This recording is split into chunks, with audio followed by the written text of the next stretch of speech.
So let's get started. First things first, you're going to go to Canva, and this is a free account, so that's fine. You're going to go to make a new project, custom size.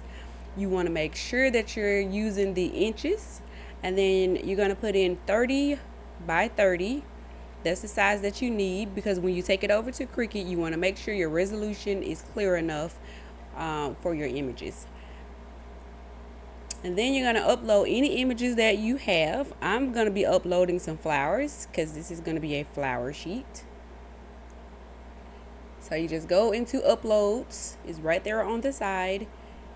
Go into your folders wherever you've saved your files. And I got these files from Creative Fabrica. I do have a subscription. You can have a free account for them, but I do have a yearly subscription, and it's $47, I believe. Right now they do have a special for $3.99 a month, and you do have to pay it annually though, which is about $47 a year. So once I have selected all of the things and it has uploaded into Canva, and you can select as many, I think up to 36 images to import at one time into Canva. I'm gonna do some more flowers here.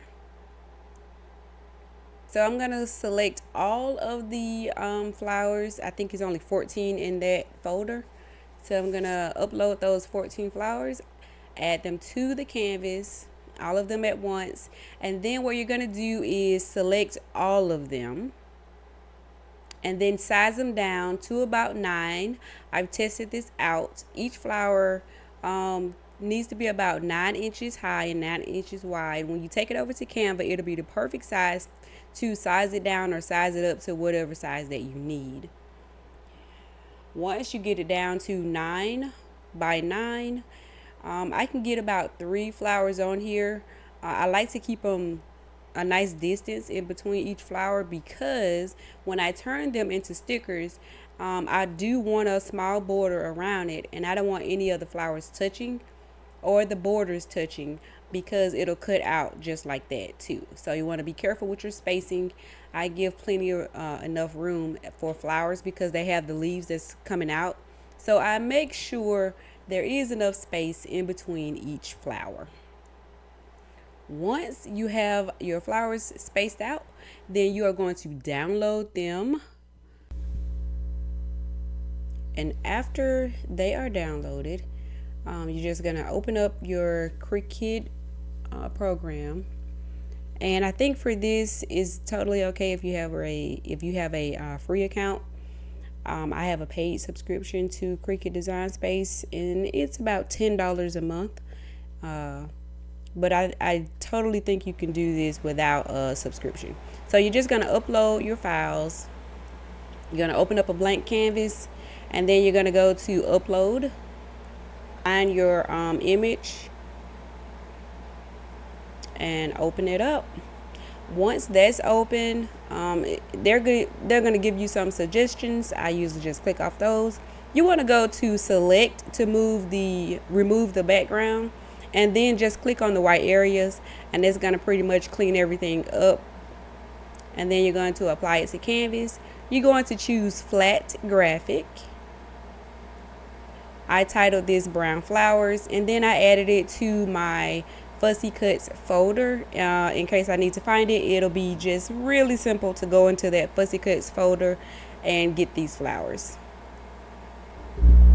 Okay, once they are uploaded to your canvas, I like to size mine down to about 5 inches. So I just do 5 by 5. And then what you want to do is create a shape. I duplicate it first, just so I'll know what size my each one will be, because I don't separate all of them completely. This is just a much easier method. Just get one, size it to whatever size you want all of the flowers to be, and then just kind of put it on top of the other one so you can size it up. And then you don't have to contour all of the flowers one by one.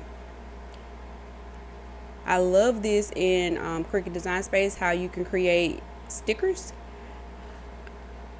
So I'm gonna make this entire sheet just one sticker without doing in each individual one. So you can do a kiss cut or a die cut. You can choose a border, or you can choose not to have a border. I am going to choose to have a border around these flowers because this is for junk journaling, and so I like to ink the edges. So I'm going to give it not quite the standard, but I'm going to go with thin. You can also go wide if you like wide, or you can do a custom border. I'm okay with thin. This works for me for this project.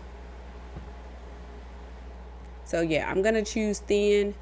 You can also choose to have that border a color, and just playing around, seeing what works best for these flowers. Eventually I settle on a cream color, and then I am going to find a shape, which is just a basic square, because I need to do a print and cut. And so instead of having like a half page of flowers, I want to fill in that page as much as possible. And so I'm going to open up a print and cut, and so you can do your square, and you can do rounded edges if you like, but I just do corner edges.